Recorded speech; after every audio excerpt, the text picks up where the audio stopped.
அனைவருக்கும் வணக்கம். 28வது அதிகாரம் கூடா ஒழுக்கம். வஞ்சமனத்தான் படிட்டொழுக்கம் பூதங்கள் ஐந்தும் அகத்தே நகும். அதாவது வஞ்ச மனத்தை கொண்டு பொய்யான தவமேடம் எடுத்து இருக்கவர்களை ஐம்பூதங்கள்னா நிலம், நீர், காற்று, வானம் ஆகிய ஐந்தும் அவனை பார்த்து உள்ளுக்குள் சிரிக்கும். பொய் தவமேடம் இருக்கிறது மிக மிகவும் தவறு. அப்படி செய்தால் அந்த ஐம்புலன்களாகிய நிலம், நீர், காற்று, வானம் ஆகியவற்றை சிரிக்கும். ஆகியவை அந்த மனிதனை பார்த்து சிரித்து கொண்டே இருக்கும். வானுயிர் தோற்றம் எவன் செய்யும் தன்னெஞ்சம் தானறி குற்றப்படின். அதாவது தன் நெஞ்சறிய குற்றம் செய்பவரின் ஆடம்பரமாக தன் நெஞ்சறிய ஒருத்தவங்கள் குற்றம் செய்துட்டு ஆடம்பரமாக வெளியே ஒரு தோற்றம் இருக்கிறதுனால என்ன பயன்? வலியின் நிலைமையான் வல்லுருவம் பெற்றம் புலியின் தோல் போர்த்து மெய்ந்தற்று. புலனடக்கம் இல்லை. அதாவது ஒருத்தவங்க தவம் இருக்கணும்னா அதுக்கு நம்மளுக்கே தெரியும். அன்றைக்கி ரொம்ப நாள் சாப்பிடாம மழையிலையும் வெயிலையும் துன்பத்திலையும் தாங்கி கொண்டே இருப்பார்கள். அதுக்கெல்லாம் ஐம்புலன்களை அடக்கணும். சில பேர் திட்டிட்டு போகும்போது கோவப்படாமல் இருக்கணும். அப்படிலாம் நிறைய இருக்குது.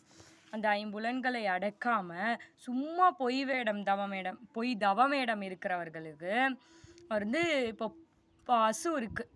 பசு புலியோட தோலை போர்த்தின மாதிரி தான். ஆனால் அது உண்மையான புலி கிடையாது. அதுபோல் பொய்யான தவமேடம் இருப்பவர்களும் அதற்கு ஒப்பானவர்கள் தான். தவமறைந்து அல்லவே செய்தல் புதல் மறைந்து வேட்டுவன் புல் சிமிழ்ந்தற்று. தவமேடத்தில், அதாவது தவமேடத்தில் இருக்கேன் அப்படின்னு சொல்லிட்டு பொய்யா தீமை செய்வது. வேடன் என்ன பண்ணுவான்? இந்த வேடன் ஒளிந்து கொண்டு ஒரு சின்ன நல்ல பறவைகளை கொலை பண்ணுவான. அதுபோல் அவர்களும் வஞ்சமனத்தால் பொய் தவமிடமிருந்து தீமையை செய்து கொண்டே இருப்பார்கள். பற்றிற்றை என்பார் படிற்றொழுக்கம் எற்றிற்றை என்றும் ஏதம் பலவும் தரும். தவமேடம் புரிந்து கொண்டு தீய செயல்களை செய்யவே கூடாது. அப்படி செய்தால் அவர்கள் பிற்காலத்தில் ஐயோ இந்த நிலைக்கு ஆளாகிவிட்டோமே என்று கவலைப்பட அவர்களை அந்த விதியும் கடவுளும் செய்யும். நெஞ்சில் துறந்தார் போர் வஞ்சித்து வாழ்வாரின் வன்கணாரில்.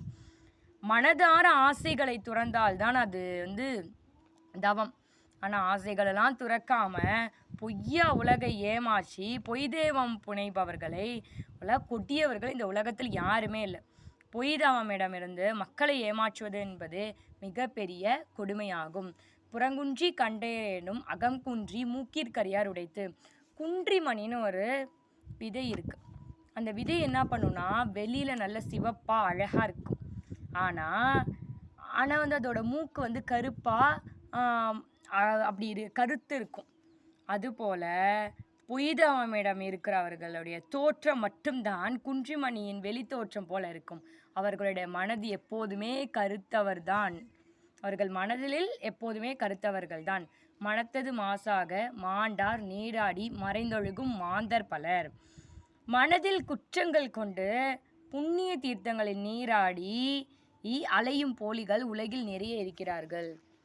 அதாவது நல்ல வெளியில் நல்ல ஒரு மாதிரி நடிச்சுக்கிட்டு உள்ள வெறும் வஞ்சகமும் பொறாமையும் உள்ளவர்கள் இந்த உலகத்தில் நிறையா பேர் இன்னும் இருந்து கொண்டு தான் இருக்கிறார்கள்.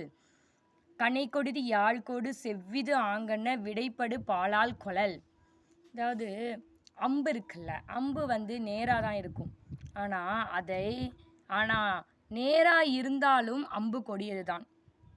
ஏன்னா அது எப்போதுமே என்ன பண்ணும்? ஏதாவது ஒன்று டக்குன்னு அம்பு என்ன பண்ணும்? எய்ந்தோம்னா அந்த ஒரு உயிரினங்கள் இறந்துடும். ஆனால் நேராக இருந்தாலும் அம்பு என்பது கொடியது. வளைந்திருந்தாலும் யாழ் என்பது இனிது. ஏன்னா வளைந்திருந்தாலும் யாழ் இனிதான். அதுபோல் ஒருவருடைய தோற்றத்தை வைத்து அவர்களை கணக்கிடாமல் அவர்களுடைய செயலிலும் வைத்து அவர்களை மதிப்பிடுவதே சிறந்தது. அதனால் இனி வரும் நாட்களில் அனைவரையும் அவர்களின் தோற்றத்தை வைத்து மதிப்பிடாமல் அவர்களுடைய செயல்களை வைத்து மதிப்பிட வேண்டும். மழித்தலும் நீட்டலும் வேண்டா உலகம் பழித்தது ஒழித்து விடின்.